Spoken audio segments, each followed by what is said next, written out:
What's going on, YouTube? I'm back with the information I promised.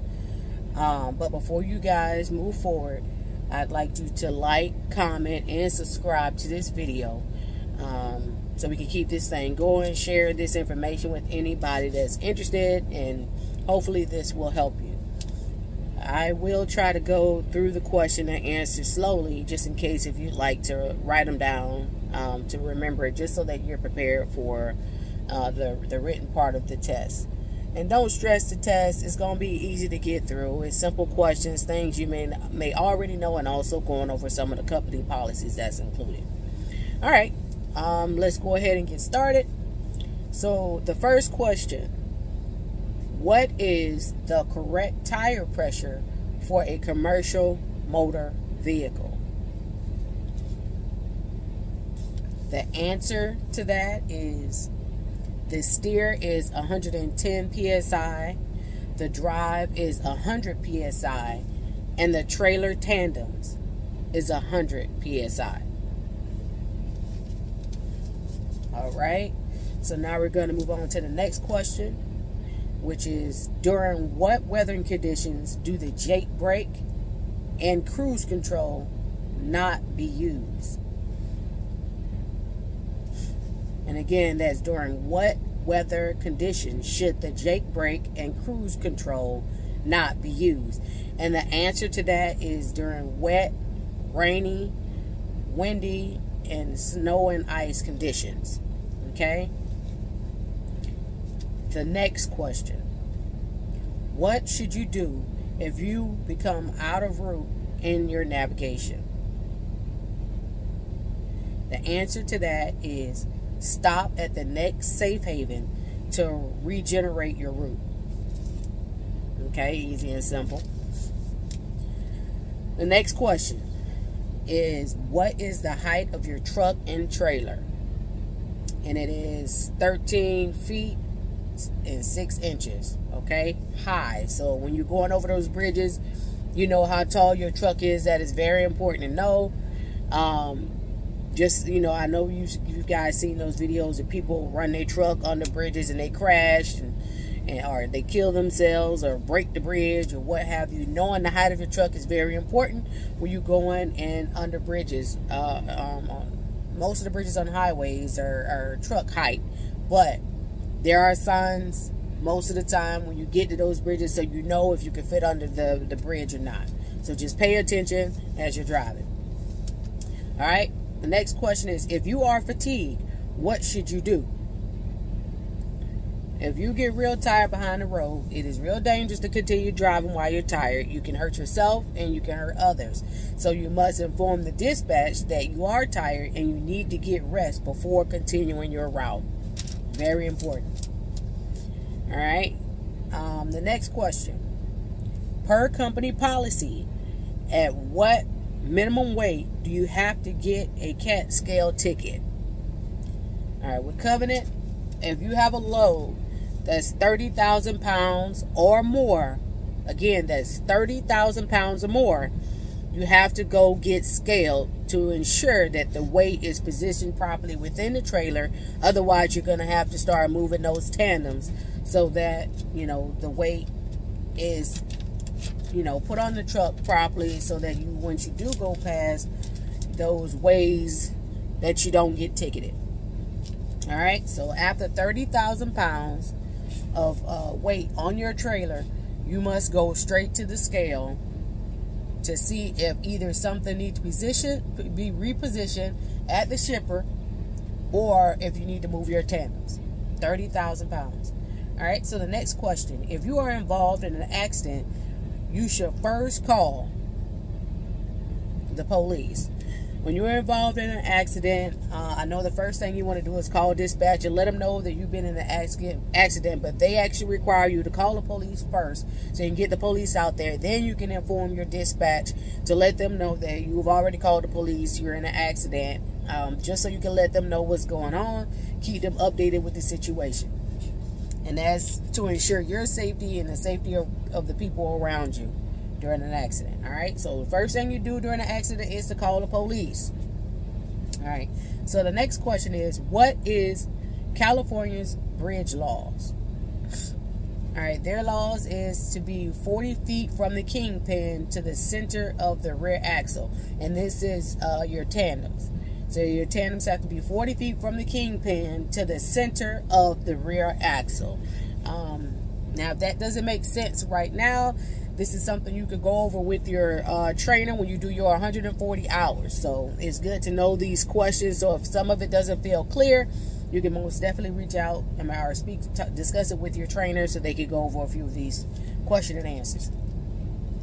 All right, so we're going to move on to the next question, which is, when you slide your fifth wheel, where is the weight affected? The fifth wheel, when you slide your fifth wheel, where is the weight affected? It affects the steer and the drive axles, okay? The steer and the drive axles when you move the fifth wheel, all right? So the next question is, when you slide the tandems, where is the weight affected? When you slide the tandems, the weight is affected on the drive and the tandems. When you slide your tandems, the weight affects the drive and the tandems, okay? So remember that, write that down, and be prepared for this. These questions and answers also will help you when you're driving, so you know how to slide your tandems and when to slide your tandems, okay? And what direction and what, you know what I'm saying, how far to go. All right, so next question. When is it appropriate to use your cell phone? All right? You only use your cell phone in an emergency situation, okay? Only in emergencies.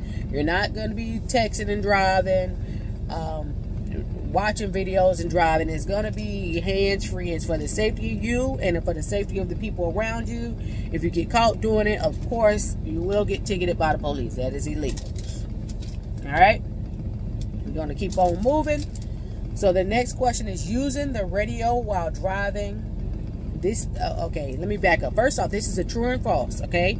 Using the radio while driving is not a distraction. All right? True or false? Using a radio while driving is not a distraction, and that is false. They want you to keep your eyes on the road and not be touching anything around you. That's why you pre-trip, pre-plan, so everything is already set up before you get on the road, so you don't have to be distracted while you're driving. So do not use your radio while driving. It is a distraction to use your radio or any device, anything other than looking at this wheel and using your mirrors to drive to get where you're going, to secure yourself and the people around you, is a distraction. All right. So the next question is it against company policy to park on the side of the road? And this is also a true or false question. And again, the question is it against company policy to park on the side of the road? And the answer to that is true. It is against covenant's policy for you to park on the side of the road. And that's also part of pre-tripping and pre-planning, is to know where your gas stations are, to know where your safe havens are. If you need to pull over, use the restroom, you need to pull over and do whatever it is that you need to pull over to do. If you didn't map it out right and your clock is about, you're about to pass your clock time or you're about to violate, you got to know where your gas stations are before you get on the road, so you know where to stop to either take your 30-minute break or to go ahead and end your shift. All right? So no parking alongside the road, against covenant's policy. All right, so we're going to move on to the next question, which is, who do you contact if your Qualcomm/IVG unit is not working? Okay, and that's pretty much your communication system, your Qualcomm, that you use to communicate with dispatch, and how you do your vehicle inspection reports, how you see your trip, how you do your mapping. If that goes down and it's not working, you need to call breakdown. All right, when you go through, they're going to give you all the numbers you need to call for breakdown. You know how to get in contact with your team and all your dispatcher team and all that. When you call, there is an option to reach breakdown. So you're going to call breakdown if your Qualcomm isn't working. All right. So next question is, what is not true about fatigue? All right, there's a couple of options, but what you need to know that's not true about fatigue is it is okay to drive fatigue. You will get used to it. It is not okay to drive when you're tired, okay? That can be very dangerous to yourself and the people around you. You can fall asleep at the wheel. If you don't believe me, go and look up videos where fatigued drivers have caused massive accidents. All right, so don't drive tired. You will not get used to that shit. Okay. So the next question is a true or false question. It says, is it against company policy to tamper with any safety systems on the truck? I think that's common sense. You don't want to mess with anything that's already in place for safety or any of the systems that's already set up. So the answer is true. It is against company policy to tamper with any safety systems on the truck. Okay. All right. So next question. After receiving a DOT inspection or citation, how long do you have to turn it in to the company? You have 24 hours to turn in any citation to take tickets that you receive from DOT. All right, 24 hours. Okay. So the next question is, what is the best method to communicate with your fleet team? All right, and the answer to that is either the Qualcomm, or on your phone, there's going to be an app to download where you can also send messages through your phone to communicate with your team. Okay. So it's going to be the Qualcomm, or that you can an app where you can text messages to your team to communicate with them. All right. So the next question is, what speed should we use to calculate route mileage and transit time? The speed that they use to calculate route mileage and transit time is 50 miles per hour. Okay, 50 miles per hour. Now, you, of course, will most likely go 50 miles per hour, go faster than 50 miles per hour, but there is some areas where the speed limit, especially in California, where the speed limit is like 50 or 55 miles per hour. So you want to calculate your route time by 50 miles per hour to ensure that you get to the receiver or the shipper on time to get, you know, everything done in a timely manner. All right. So we're going to move on to the next question, which is the following items are required to scan in your bills? All right, to scan in your bills, what you need is a trip sheet, which you can ask your trainer about. They can show you a trip sheet. They should have one on the truck. The trip number, that will be on the Qualcomm. That will also be on the mobile app showing the trip number. Your driver ID, and your starting and ending destination. Okay, so that's trip sheet, trip ticket, your ID, starting and ending time to the destination. All right. So let's move on to the next question. We only got a few more questions to go, guys. And you guys should be well prepared for the written test when you get there. All right. So next question. How often should you check your tires? And the answer to that is anytime I am walking to and from the vehicle. Every time you get out that vehicle, you want to take a look at your truck. If you got a trailer attached to it, you also want to take a look, do a quick walk around of the trailer, make sure your vehicle, nothing was tampered with. You want to make sure nobody tampered with your trailer. You want to make sure nobody tampered with your truck, like, because I've seen horrible videos where you have that one butthole that go and pull your pin to drop your trailer, and you pull off, and then your trailer fall off the truck, or it hits the ground. And now you got to call breakdown. You got to call somebody to help you get that thing picked up. So you want to do a quick walk around, make sure nobody try to get into the back of the trailer, make sure everything locked, you know, the lights working, your tires, you don't have a flat tire, no nails in your tires, your pin is still in, your cords and everything is connected. Look at the tires of the actual tractor. Make sure they're up to speed, because you would hate to have a blowout while you're on the road. So you should check your tires anytime you are walking to and from the truck. All right. So the next question is, how many days of paper logs are you required to keep on the truck? All right. So you are required to keep 8 days of paper logs on the truck. You wouldn't use you would only use paper logs if your Qualcomm is down, or instructed to by your dispatch. I've never had to use paper logs since I've started. Now I've been working with the company now for 6 months, and I've never had to use paper log. My Qualcomm has always been working, but It's always good to have that backup just in case if it goes down, because you got to have that just in case. If you get pulled over by DOT, you got to have a paper log, but you have to keep 8 days of paper log on the truck. And then when you look in the Qualcomm, if you look at your logs on the Qualcomm, it also keeps 8 days. You got to have 8 days of paper logs on the truck. All right. So the next question is, you must maintain the speed limit when you are driving in adverse weathers. And this is true or false. So true or false, you must maintain the speed limit when driving in adverse weather conditions.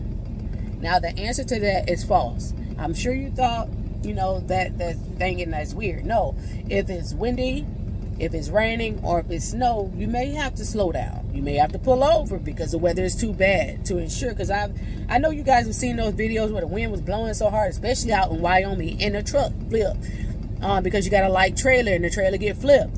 If the weather is bad, you do not have to maintain the speed limit. You go the speed limit that you feel comfortable driving to ensure that you get there safely. Okay, or at least get to the next safe haven until things die down.